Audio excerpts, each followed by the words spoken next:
देखो आज घातांक जानते क्या होता है? घात मतलब गणित में अपन जानते घात हमेशा किसके ऊपर लिखी रहती? अंक के ऊपर। ठीक, अंक के ऊपर जो घात चढ़ी रहती उसे क्या कहते? घातांक। ठीक, घातांक जैसे इसको देखो गौर से, 10, 100, 1000, 10,000, 1,00,000। ठीक, ये लिखे। अब इसको ऐसे लिख सकते घातांक रूप में, 10 जितने जीरो होंगे उतनी क्या आती जाएगी? घात आती जाएगी। जैसे 1, 2, 3 जीरो तो 10 की घात 3, यहाँ 4 जीरो 1, 2, 3, 4 तो 10 की घात 4, और 5 जीरो होंगे तो 10 की घात 5। लेकिन शर्त यह है कि इसके आगे कोई अंक नहीं होगा। अगर 200 लिखा तो 200 को आप 20 की घात 2 नहीं लिख सकते, गलत हो जाएगा। ठीक, इसे क्या लिख सकते? अभी आगे देखेंगे इन वाले में।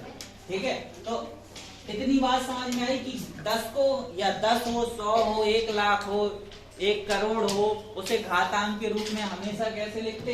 प्लस की घात आती, हमेशा काय की आती? प्लस की। अब देखो अगर दशमलव में लिखा 0.01, इसे जब हल करेंगे तो दशमलव से देखो दशमलव हट गया, आप ऊपर 2 अंक थे 1 और 2, तो 2 अंक बाद 1 लिख के 2 जीरो लग जाते।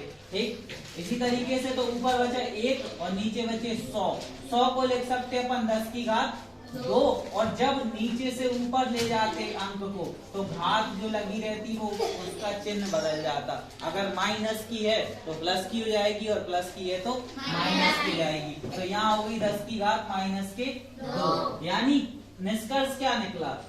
0.01 को क्या लिखा? 10 की घात -2। ठीक, कैसे लिखा? जितने अंक होंगे यहाँ 1, 2, दशमलव के बाद जितनी संख्याएं होंगी उसे हम 10 की घात पे लिख देते।